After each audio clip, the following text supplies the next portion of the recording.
بسم اللہ الرحمن الرحیم۔ ایک حدیث مبارکہ آپ کے سامنے لے کر آیا ہوں۔ رجب المرجب کے مبارک مہینے کے حوالے سے حضرت سیدنا انس رضی اللہ تعالی عنہ فرماتے ہیں کہ آقا کونین صلی اللہ تعالی علیہ وآلہ وسلم نے ارشاد فرمایا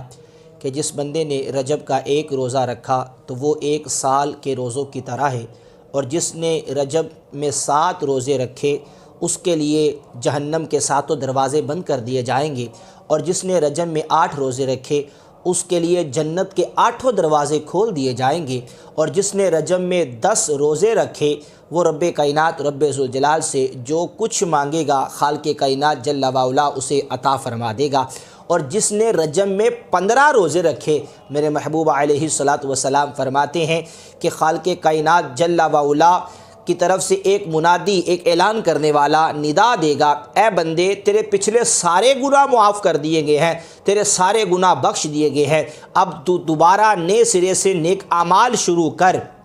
تیری برائیوں کو نیکیوں میں تبدیل کر دیا گیا ہے۔ مزید میرے آقا کونین علیہ الصلاۃ والسلام نے فرمایا جس نے 15 سے بھی زائد روزے رکھے تو رب کائنات رب ذوالجلال اسے اور زیادہ عطا فرمائے گا۔